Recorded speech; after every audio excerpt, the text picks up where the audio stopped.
Bismillahirrahmanirrahim. Assalamualaikum warahmatullahi wabarakatuh.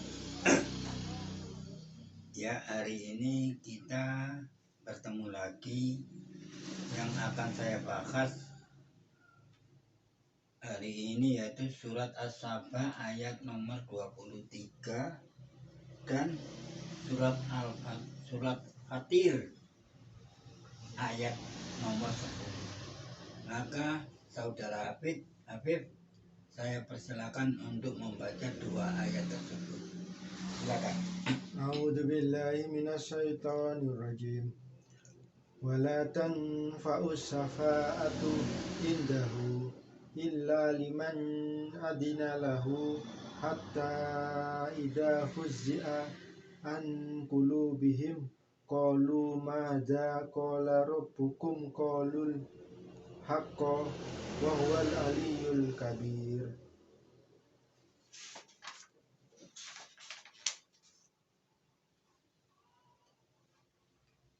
Man kana yuridul izzata falillahil izzatu jami'an ilaihi yas'adul kalimut thayyibu wal amalus sholihu yarfa'uhu walladina yamkuruna sayyiati lahum adabun sadidun wa makru ulaika wa yaburu. Shadaqallahul adzim. Ya, terima kasih pada saudara Habib yang telah membacakan dua ayat tersebut.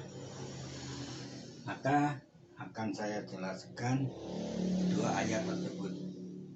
A'udzubillahi minasyaitonirrajim. Bismillahirrahmanirrahim. Rabbi shrah li sadri wa yassir li amri wahlul 'uqdatam min lisani yafqahu qawli. Rabbi zidni ilman warzuqni fahman waj'alni minal muslimin. Amin. A'udzubillahi minasyaitonirrajim.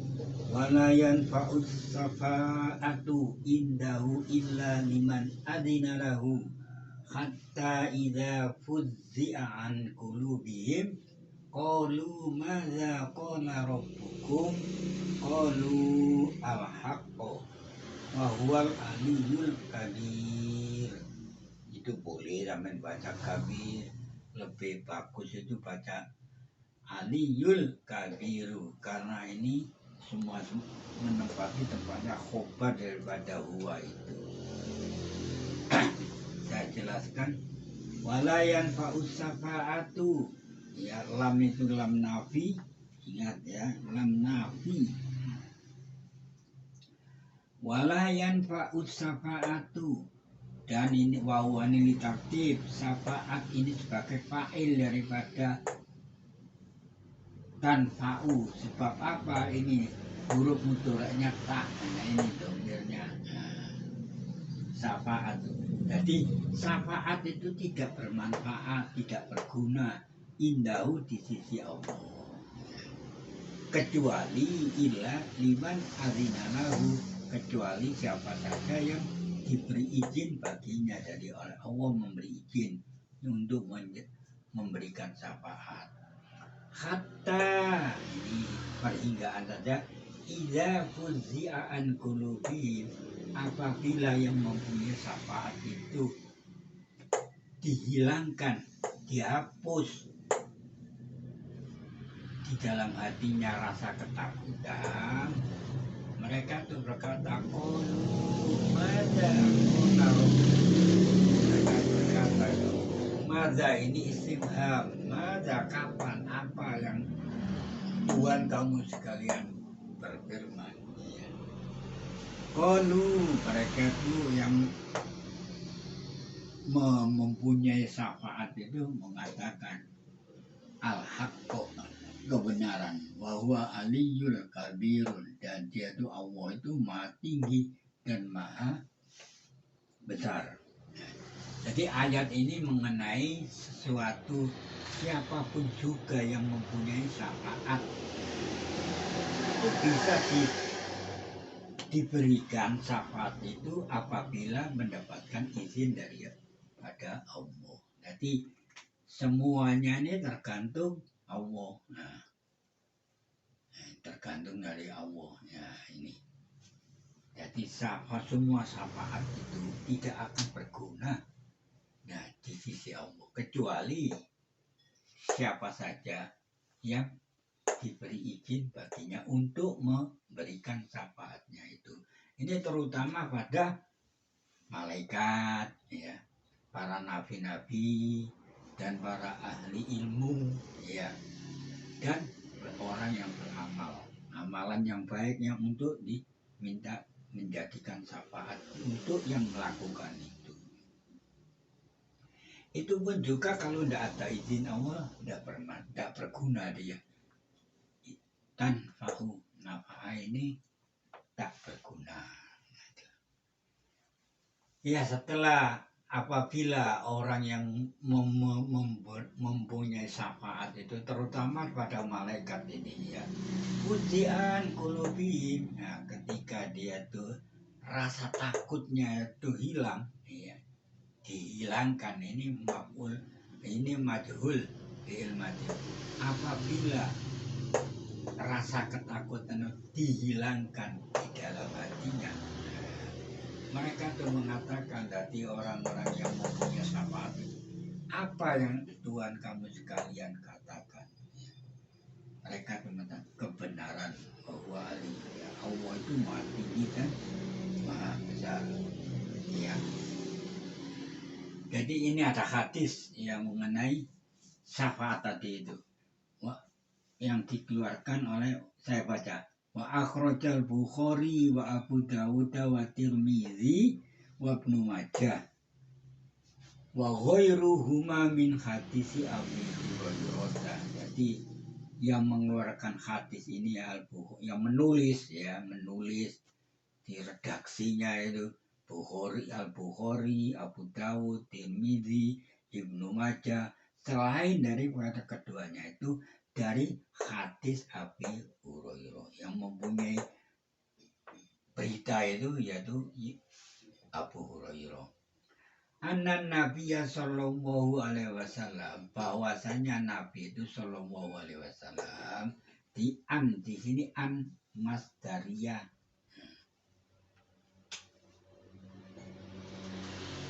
An ini an mukhaffafa bi anna, makanya dibaca anan nabiyya. Nah, ini anan nabiyya, jadi isimnya Anna ini Rasulullah itu. Kola, dia berkata Rasulullah itu, idza qadallahu amra fisama'i, ya, apabila Allah itu menetapkan suatu perintah atau urusan di atas langit, ya. Jadi Allah ini yang memutuskan suatu perkara, ya. Dorobatil malaikat, tak di sini taknis, nah, tidak ada artinya ini. Sampai boleh baca dorobal malaikatu boleh, tapi ini karena ini hadis, ya, tidak berani saya. Dorobatil malaikat ini fa'ilnya ini, Pak. Nah, fa'il. Malaikat itu fa'ilnya. Jadi apabila Allah itu menetapkan suatu urusan atau perintah di atas langit, malaikat itu pergi mengepakkan tihatiha. Dan ini sayap dari malaikat itu sayap. Ada tuh ayat itu sebelum ayat ini ada surat As-Saba sebelum ayat ini turun, ya, itu ada yang di ayat itu mengatakan sayapnya ada 2, ada 3, ada 4, dan Allah itu membaguskan apa yang diciptakan. Jadi malaikat itu bersayap. Khodoatan, setelah dia itu mendengar perintah Allah memutuskan suatu perkara, ya, malaikat itu mengepakkan sayapnya tanda khodoanan, karena ketundukan daripada malaikat itu. Likauli, karena firmannya itu. Nah, jadi karena Allah itu memutuskan suatu perintah itu. Ka'ana silsilatun, ya, seakan-akan ya, sayapnya itu rantai, ya, ala sofwanin, di atas batu yang licin. Nah, jadi sayapnya itu, suaranya itu mengembangkan sayapnya itu seperti rantai di atas batu yang licin. Yan fuduhum dalika, ya sampai mencapai dari suara tersebut. Fa'idha fuji'an kulubihim, jadi apabila itu rasa takutnya oleh malaikat tadi itu dihilangkan oleh Allah, mereka tuh mengatakan, madza qala rabbukum. Lah ini ayat ini masuk. Nah, fuji'an kulubihim qalu madza qala rabbukum. Lah ini setelah Allah itu memerintahkan suatu keputusan, itu malaikat itu langsung menggerakkan, mengepakkan sayapnya. Jadi karena apa? Tunduk, karena ada firmannya. Ini mengepakkan suara sayapnya itu seakan-akan rantai yang di atas batu yang licin, yang suaranya sampai yang tersebut itu. Jadi fa'idza fuzi'an qulubihim qalu madza qala rabbukum, setelah rasa takutnya itu hilang, nah, mereka tuh mengatakan kepada orang yang bertanya tadi itu, apa? Madza ini istifham pertanyaan. Madza qala rabbukum, apa yang Tuhan kamu sekarang firmankan? Mereka itu yang merasa takutnya dihilangkan. Qalu lilladzi, untuk orang-orang yang bertanya, qolal haqqo, dia berkata kebenaran. Jadi Allah itu memerintahkan memutuskan suatu perkara itu dengan kebenaran. Wa huwal aliyyul kabir, dia itu maha tinggi dan maha agung. Hadis ini dikeluarkan Al-Bukhari, nomor hadisnya 4701. Yang punya Al-Bukhari supaya dilihat itu nanti. At-Tirmidzi saya enggak punya. At-Tirmidzi ini saya tulis, ini saya dapatkan di Tafsir Fathul Qadir, yaitu At-Tirmidzi nomor hadisnya 3223. Ibnu Majah ini juga saya enggak punya. Saya baca di Fathul Qadir, nomor hadisnya 1904. Ini nomor hadis ya. Nomor hadis ini. Nah, itu. Jadi Al-Bukhari nomor hadisnya 4701. At-Tirmidzi nomor hadisnya 3223. Ibnu Majah 1194. Ini nomor hadis. Yang punya Al-Bukhari, saya punya ini. Kalau yang Tirmidzi saya tidak punya, Ibnu Majah saya tidak punya, sama-sama. Cuma saya tulis di sini yang terdapat di Tafsir Fathul Qadir. Jadi malaikat itu bersayap. Ini dikuatkan oleh hadis ini dan di ayat As-Saba sebelum ayat ini turun. Ya. Sekarang ini kita masuk pada surat Fatir, ayat nomor 10. Saya bacakan. A'udzubillahi minasyaitonirrajim. Man kana yuridul izzata falillahil izzatu jami'an ilaihi yas'adul kalimu thayyibu wal amalus sholihu yarfa'uhu wallazina yamkuruna sayyiati lahum adzabun sadidun wa makru ulaika huwa yaburu. Ya. Ini saya artikan menurut saya punya ilmu qawaidnya. Man ini huruf syarat ini man, bukan mausul ya, karena ada pak jawab ini.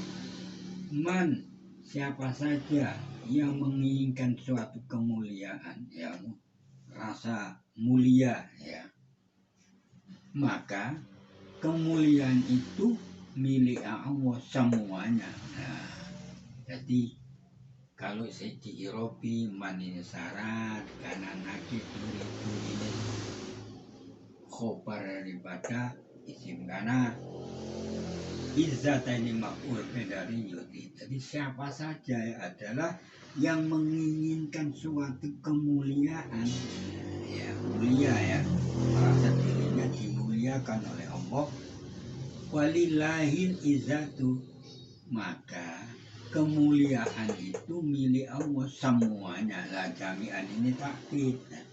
Nah lillahi ini khobar muqaddam daripada izzatu. Izzatu ini sebagai mubtada. Jadi cara mengartikan, maka kemuliaan itu milik Allah semuanya.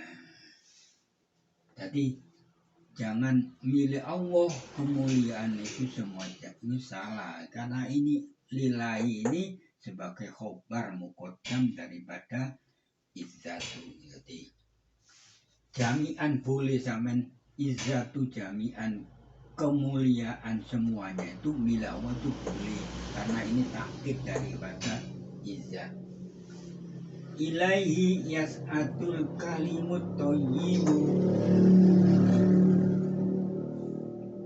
kalimat ya, perkataan yang baik itu akan naik kepada ilahi, kepada Allah. Jadi suatu perkataan ya, yang mana disebutkan di tafsir Fathul Qadir, yaitu kalimat yang thayyib, yaitu kalimat yang baik, yaitu seperti menjelaskan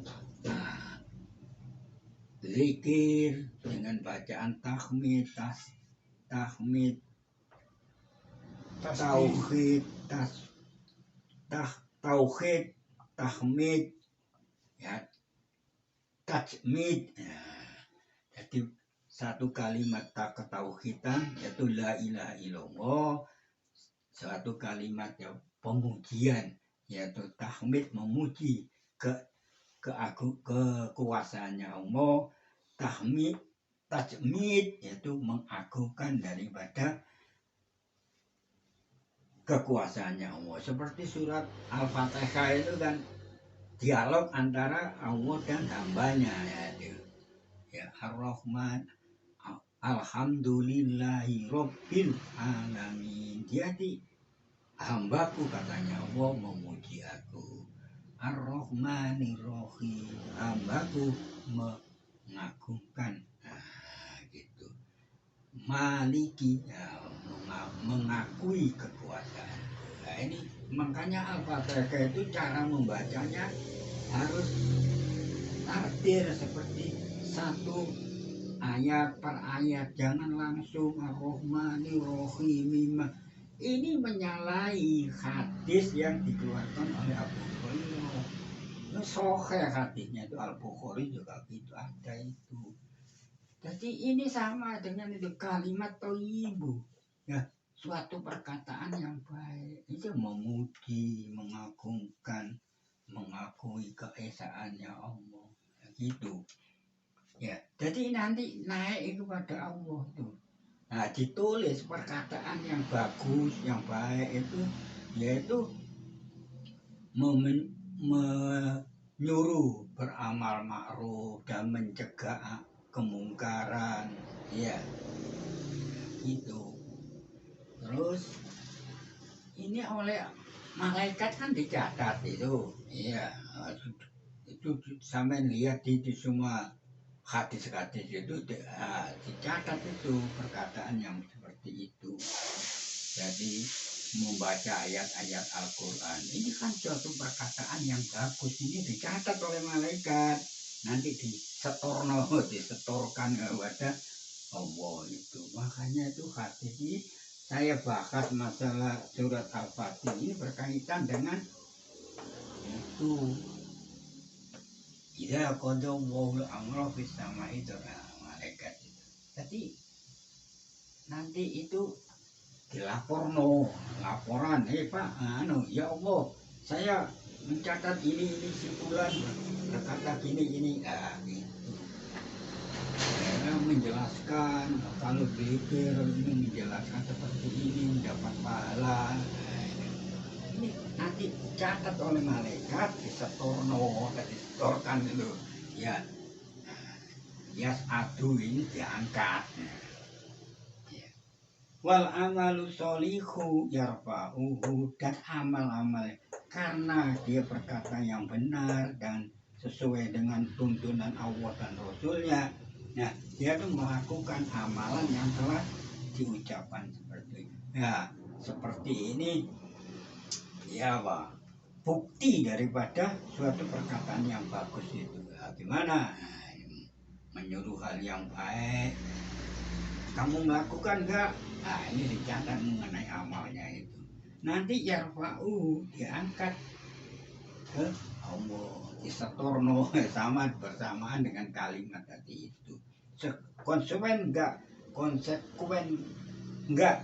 Masalah dia itu berkata yang mencegah kemungkaran dan menyuruh kebaikan, dan dia melakukan apa yang diperintahkan oleh Allah dan menjauhi apa yang dia lakukan enggak.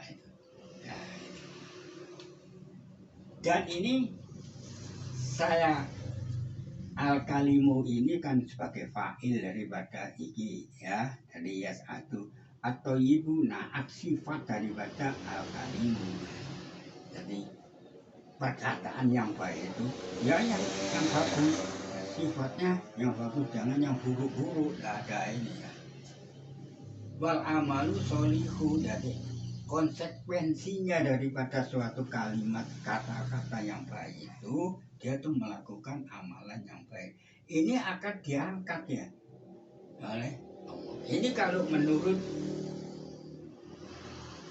tata bahasanya di Al-Quran itu. Ini ada pendapat yang mengatakan wal amalu sholihu yarfa'uhu, ini sigot istighol. Nah, ini saya kasih contoh itu. Saya baca kalau dikatakan yarfa'u, yarfa'u amalahu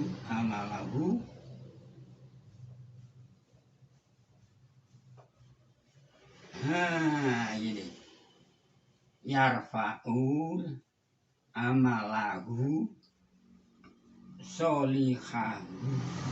Ini sebagai maf'ul bih nanti. Ini fi'ilnya, fa'ilnya ya Allah. Gitu. Malaikat. Jadi diangkat oleh Allah. Ya, malaikat itu amalan yang baik kan, amalan dan yang perbuatan yang baik yang solehah. Ini istilahnya istighol.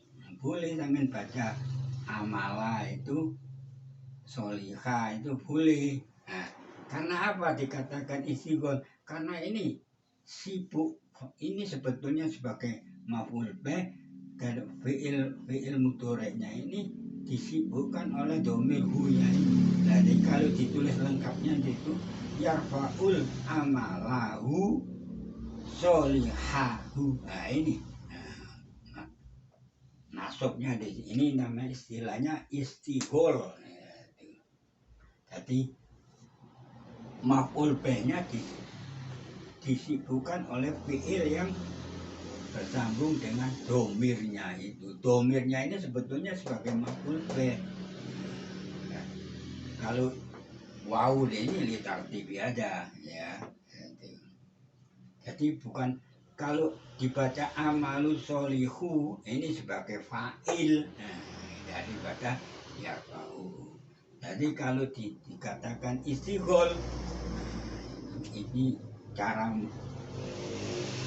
bacanya itu istighol.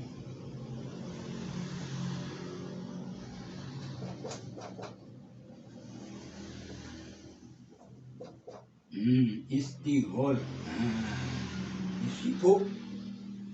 Suatu fiil, suatu kata kerja yang disibukkan oleh suatu domirnya hu ini namanya istighol. Jadi kalau ditulis lengkapnya yarfa'uz almalahu, lamnya ini fathah, solihahu. Jadi amalannya ya dia mengangkat surat amalannya yang solihah. Itu di atas kan. Itu ya. Ini saya sebutkan masalah ini masalah qawaidnya tata bahasanya. Jadi jangan heran nanti kalau ada membaca wal amala solihah yarfa'uhu. Itu rujuknya gimana? Ya, kok bisa temen baca amat? Nah ini yarfa'ul solihahu, istilahnya istighol. Dan saya lanjutkan walladzina yamkuruna sayyiati ya lahum azabun syadidun. Nah ini berhenti di sini ya. Ini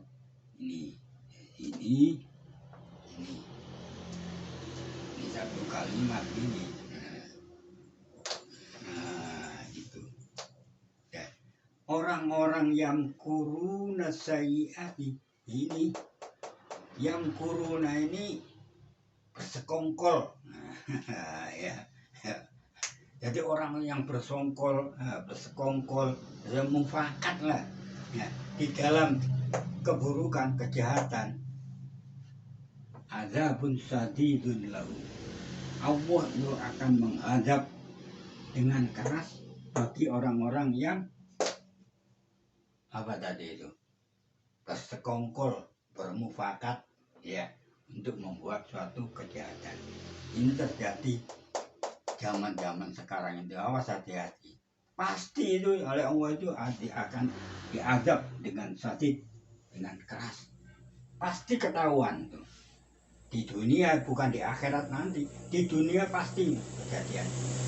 Pasti ini ayat ini. Jadi orang-orang yang kuruna, yang bersekongkol, bermufakatan ya di dalam kejahatan, itu azabun sadidun. Nah ini sayyi'atun ya, sayyi'ati ini menempati tempatnya naibul masdar.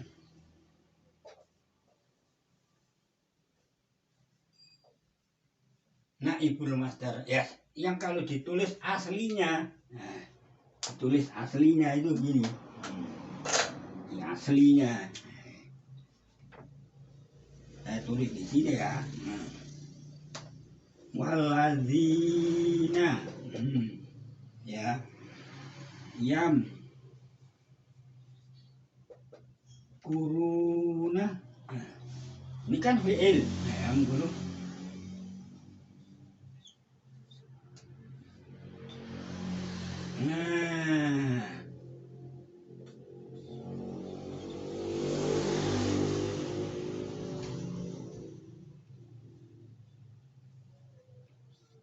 Nah gini lahum nadzabun syadidun walladzina yamkuruna, saya tulis walladzina yamkuruna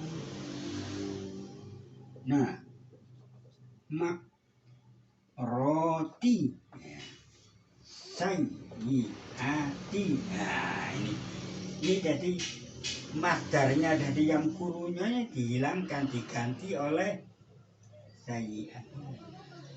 Ini kalau ditulis lengkapnya itu ini yang sudah mengerti masalah tata bahasa qawaidnya boleh diperiksa ini.